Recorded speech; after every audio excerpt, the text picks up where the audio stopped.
Welcome to the Leo. మూలిగే నక్క మీద తాటిపండు పడ్డట్టు ఇప్పటికే లిక్కర్ స్కామ్లో వైసీపీ ఎంపీ మిథున్ రెడ్డి అరెస్ట్ అవడంతో వైసీపీ ఒక్కసారిగా ఉక్కిరి బిక్కిరి అయింది. సో దీని నుంచి ఎలా బయటపడాలా అని ఆలోచిస్తున్న సమయంలో వైసీపీకి అంతకంటే పెద్ద షాకు మరొకటి జరిగింది. కేసు పాతదే అయినప్పటికీ తాజాగా సుప్రీంకోర్టు చేసినటువంటి కొన్ని కీలక వ్యాఖ్యలు ఆ వైసీపీ నేతలకు నిద్ర పట్టకుండా చేస్తున్నాయి. ఏంటంటే మరొక వైసీపీ ఎంపీ అయినటువంటి అవినాష్ రెడ్డిని వివేకానంద రెడ్డి హత్య కేసులో అవినాష్ రెడ్డి బెయిల్ రద్దు చేయాలని చెప్పి సునీత ఇప్పటికే సుప్రీంకోర్టుకి వెళ్ళడం జరిగింది. ఇదే సమయంలో భాస్కర్ రెడ్డి, ఎర్రగంగిరెడ్డిలతో పాటు మరికొంతమంది బెయిల్ రద్దు చేయాలి, కొంతమందికి బెయిల్ ఇవ్వద్దని చెప్పి ఇటు సునీత సుప్రీంకోర్టుకి వెళ్ళింది. ఇదే సమయంలో సిబిఐ కూడా సుప్రీంకోర్టుకి వెళ్ళింది. సాధారణంగా రేర్ కేసుల్లో జరుగుద్ది. ఇటు బాధితురాలుగా ఉన్నటువంటి సునీతకు ఒక రకంగా సిబిఐ కూడా అదే వాదనను బలపరుస్తూ సుప్రీంకోర్టుకి వెళ్ళింది. తాజాగా అవినాష్ రెడ్డి బెయిల్ రద్దు చేయాలా వద్దా అనే అంశం మీద తీవ్రస్థాయి చర్చ జరిగింది. ఈ చర్చ సమయంలోనే సుప్రీంకోర్టు కొన్ని కీలక వ్యాఖ్యలు చేసింది. అయితే దీనికంటే ముందు అసలు కేసు పరిస్థితి ఏంటి అని చెప్పి సుప్రీంకోర్టు అయితే ఆరా తీసింది. ఆరా తీసిన సమయంలో గత 4 ఏళ్ల నుంచి కూడా కేసు ఇంచు కూడా ముందుకి కదలటం లేదు. ఎక్కడ కేసు అక్కడే ఉంది. కేసు ఒక స్టేజ్లో ఆగింది, అక్కడి నుంచి ముందుకు వెళ్ళటం లేదని సుప్రీంకోర్టుకు చెప్తే సుప్రీంకోర్టు ఆశ్చర్యం వ్యక్తం చేసింది. ఎందుకు ట్రయల్ ముందుకు నడవటం లేదు, ఇంత కీలకమైనటువంటి ఆ కేసులో ఎందుకు జాప్యం జరుగుతుందనే వివరాలు ఆరాధిస్తే సరే ఎవరు వాదనలు వాళ్ళు చెప్పారనుకోండి. అయితే ఇప్పుడు అవినాష్ రెడ్డి బెయిల్ రద్దు చేయాలా వద్దా అనే అంశాన్ని సుప్రీంకోర్టు కొంచెం హోల్డ్ చేసింది. దానికి ఏం చెప్పిందంటే సిబిఐని ఒక మాట అడిగింది. అసలు ఈ కేసులో తదుపరి దర్యాప్తు అవసరమా? అవినాష్ రెడ్డి బెయిల్ రద్దు చేయాలని కదా వాళ్ళు కోరేది. అవినాష్ రెడ్డి బెయిల్ రద్దు చేస్తే అవినాష్ రెడ్డిని ఏమైనా అదుపులోకి తీసుకుని ప్రశ్నించాలా, లేదా ఇతర నిందితులను ఏమన్నా ప్రశ్నించి సిబిఐ అదనపు సమాచారం రాబట్టాలా? కేసు ముందుకు వెళ్ళడానికి వీళ్ళ బెయిల్ రద్దు అవసరం అవుతుందా అనే కోణంలో సిబిఐ నిర్ణయాన్ని అయితే కోరటం జరిగింది. సో తదుపరి దర్యాప్తు అవసరమని సిబిఐ గన తదుపరి ఆగస్టు 8న మళ్ళీ నెక్స్ట్ హీరింగ్ అయితే ఉంది. సో ఆగస్టు 8న గన సిబిఐ ఖచ్చితంగా అవినాష్ రెడ్డి బెయిల్ రద్దు చేయాలి, ఆయనే ఇందులో మాస్టర్ ప్లాన్గా ఉన్నాడు, సో ఆయన్ని అరెస్టు చేస్తేనే కానీ విషయాలు బయటకు రావని ఒకవేళ సిబిఐ గన ఇస్తే ఖచ్చితంగా అవినాష్ బెయిల్ రద్దు చేయవచ్చు. వాస్తవానికి సిబిఐ కానివ్వండి, సునీత తరపు లాయర్లు కానివ్వండి ఒక బలమైన వాదన వినిపించారు. హైకోర్టులో కేవలం అవినాష్ రెడ్డి వాదనను మాత్రమే పరిగణలోకి తీసుకుని బెయిల్ ఇచ్చారు, కానీ ముందస్తు బెయిల్ ఇచ్చారు. సో కానీ ఇప్పుడు మా వాదనను కూడా పరిగణలోకి తీసుకున్న తర్వాత అతను బెయిల్ రద్దు చేయాలనేది వాళ్ళు చెబుతున్నటువంటి వాదన.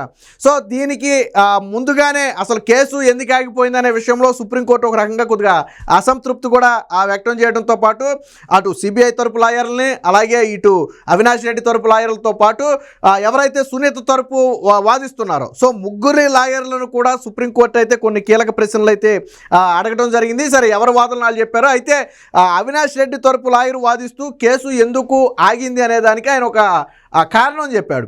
ఏంటి ఆ కారణం అంటే దాదాపుగా 3 లక్షల 4 లక్షల పేజీల సుమారు కాగితాలను సుప్రీంకోర్టుకి వీళ్ళు సమర్పించారు. అంటే ఛార్జ్ షీట్ చూడండి ఎంత పెద్దగా ఉందో, దాదాపు 3 నుంచి 4 లక్షల ఫైల్స్ అయితే ఇవ్వడం జరిగింది. ఒక్కొక్క దాంట్లో 2 పేజీలు ఉన్నాయి అనుకున్నా, దాదాపు 10 లక్షల పేజీలు ఉన్నాయి. ఇవి వాళ్ళు చదివి ఆ కేసుని అర్థం చేసుకుని తీర్పులు ఇవ్వడానికి సమయం పడుతుందని చెప్పి అవినాష్ రెడ్డి తరపు లాయర్ అయితే చెప్పడం జరిగింది. సరే ఈ లేటు సంగతి కాసేపు పక్కన పెడితే ఈ కేసులో ఎంత తీవ్రత ఉంది, ఎంత డెప్త్ ఉందనేది ఒక్క మాటతో అర్థమవుతుంది.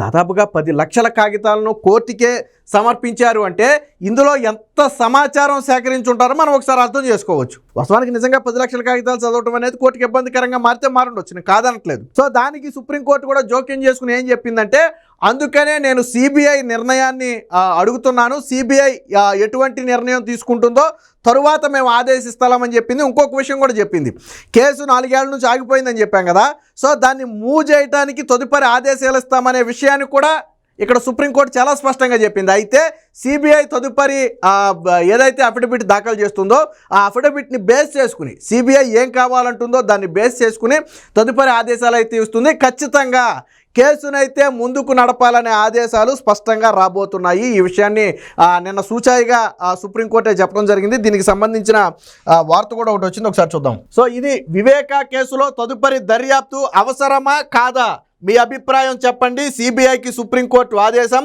దాని ఆధారంగా నిందితుల బెయిళ్లపై నిర్ణయం వెలువరిస్తామని స్పష్టీకరణ.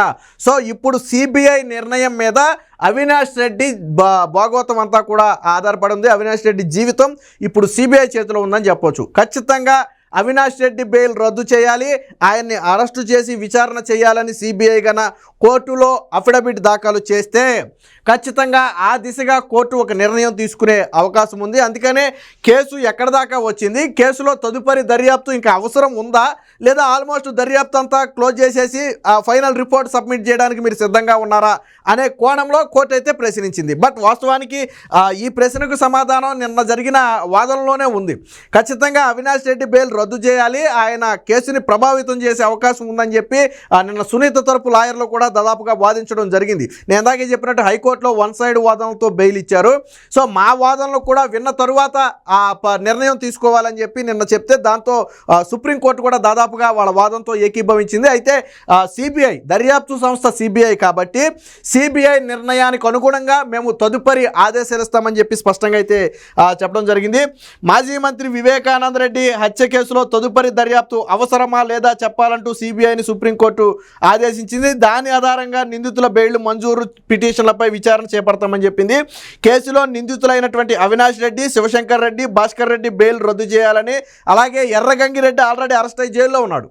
ఎర్రగంగిరెడ్డి కూడా ఏం చేశాడు, నా అందరికీ బెయిల్ వచ్చేసి నాకు మాత్రం ఎందుకు బెయిల్ ఇవ్వరని చెప్పి నాకు కూడా బెయిల్ ఇవ్వాలని చెప్పి ఒక బెయిల్ పిటిషన్ ఎర్రగంగిరెడ్డి కూడా వేసుకున్నాడు. బట్ ఎర్రగంగిరెడ్డి అనే వ్యక్తి కీలకమైనటువంటి వ్యక్తి ఈ కేసులో.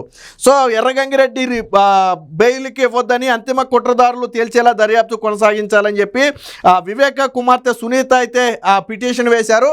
ఇదే సమయంలో సునీత ముగ్గురు మీద వేసింది. ఎవరి మీద? అవినాష్ రెడ్డి, శివశంకర్ రెడ్డి, భాస్కర్ రెడ్డి. ఇలా ముగ్గురు బెయిల్ రద్దు చేయాలి, జైల్లో ఉన్న ఎర్రగంగిరెడ్డికి బెయిల్ ఇవ్వకూడదు. ఇది సునీత తరపు పిటిషన్. ఇకపోతే సిబిఐ తరపున పిటిషన్ చూడండి.